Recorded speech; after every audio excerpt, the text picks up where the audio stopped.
आज जो हिंदुस्तान को तुम सोने की चिड़िया देख रहे हो, जो आज हिंदुस्तान में तुम अपने सुकून की सांसें ले रहे हो, इस पे हिंदुस्तान पे मुसलमानों ने अपना खून जिगर पेश किया है। आज भी दिल्ली के इंडिया गेट पर आप जाकर के देख लो, वहां पर 76,000 से ज्यादा स्वतंत्रता सेनानियों के नाम यानी मुसलमानों के नाम लिखे हुए हैं, जिन्होंने जंगे आजादी में कुर्बानी पेश की थी। 76,000 से ज्यादा मुसलमानों ने कुर्बानियां पेश की हैं। जब आखिरी मुगल बादशाह बहादुर शाह जफर को अंग्रेजों ने दिल्ली के लाल किले से गिरफ्तार करके जब उनको रंगून काला पानी भेजा था, तब आखिरी मुगल बादशाह को जब लेके अंग्रेज जा रहे थे, सुबह का वक्त था, तो एक अंग्रेज का कहना है कि चांदनी चौक के अंदर, दिल्ली के चांदनी चौक में कोई दरख्त ऐसा नहीं था, कोई पेड़ ऐसा नहीं था जिस पर किसी आलिम की गर्दन न लटक रही हो। ये उलमा ने कुर्बानी पेश की है, तब हिंदुस्तान आजाद हुआ है। ये आलिमों ने खून जिगर पेश किया है, तब हिंदुस्तान आजाद हुआ है। आज हमसे ये बात की जाती है कि तुम वफादार नहीं हो। अरे हम वफादार नहीं, तू भी तो दिलदार नहीं। ये हम हैं जिन्होंने अपना खून जिगर पेश करके इस हिंदुस्तान को अंग्रेजों से आजाद कराया था।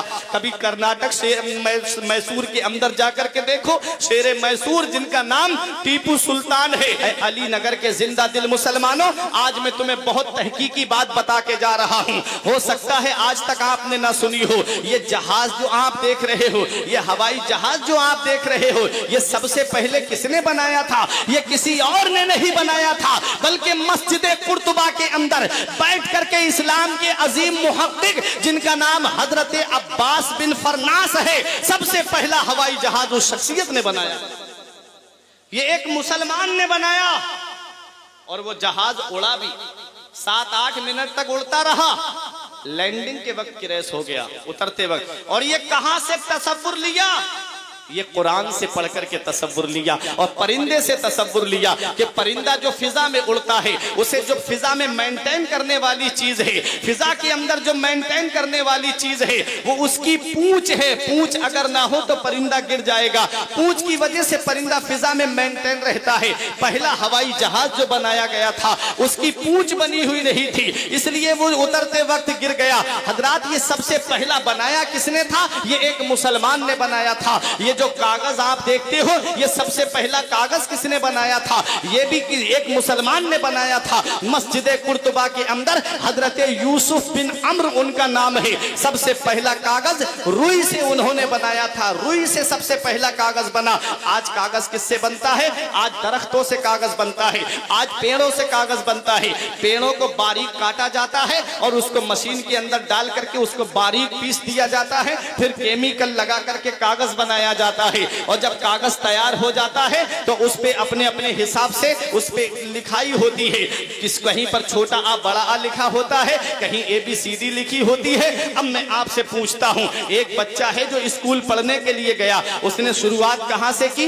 ABCD से शुरुआत की, छोटा आ बड़ा आ से शुरुआत की। और फिर उस किताब को पढ़ने के बाद वो आगे दर्जे में चला गया, फिर उससे और ऊपर दर्जे में चला गया। पढ़ने के बाद हाई स्कूल किया, इंटर किया, इंटर करने के बाद में वो आला डिग्रियां हासिल कर लेता है। कोई इंजीनियर बनता है, कोई मास्टर बनता है, कोई प्रोफेसर बनता है, कोई अपने वक्त का DM बनता है, कोई IAS ऑफिसर बनता है।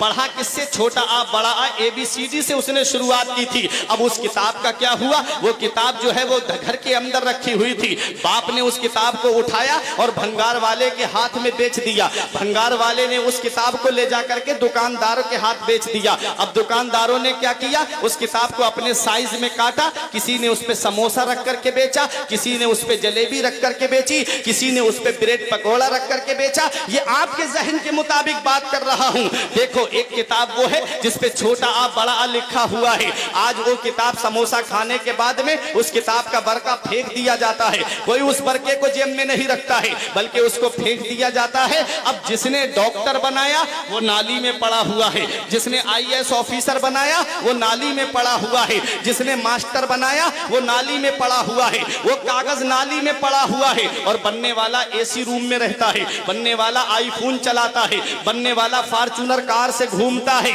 सेम मशीन है अली नगर वालों, सेम मशीन है, सेम केमिकल है, सेम बाइंडिंग है हजरात। लेकिन उसके ऊपर छोटा आ बड़ा आ लिखा हुआ नहीं है, बल्कि उस पर बिस्मिल्लाहिर्रहमानिर्रहीम लिखा हुआ है। अब उस कागज के लिए कोई आलिम फतवा नहीं नहीं देगा, कोई मुफ्ती फतवा नहीं देगा, कोई गौसो कुतुब अब्दाल फतवा नहीं देगा, बल्कि उस कागज के लिए मेरा रब हुक्म दे रहा है, ला यमस्सुहु इल्लल मुतहहरून, इस कागज को बगैर वुजू के छूना भी मत। मैंने कागज से पूछा, एक कागज तू बता, एक कागज वो है जो नाली में पड़ा है, जिससे को पढ़ के बेटा डॉक्टर IAS ऑफिसर बना, और एक तू है कि तेरे ऊपर बिस्मिल्लाह लिखी हुई है, तेरे लिए रब फरमा रहा है कि इसको बगैर वुजू के छूना भी मत। वो कागज शान कैसे मिली? तो कागज यही जवाब देता है, मेरे वजूद को मत देख, बल्कि मेरे लिखे हुए को देख। मेरे सीने पर कुरान लिखा हुआ है। अरे जब अली नगर वालों सुनो, जब कुरान एक कागज पर लिख जाए तो कागज इज्जत वाला हो जाए, जब कुरान कागज पर लिख जाए तो कागज शान वाला हो जाए। तो जब कागज की ये शान है तो जिस सीने के अंदर कुरान के 30 पारे महफूज होंगे, उस सीने की शान का आलम क्या होगा?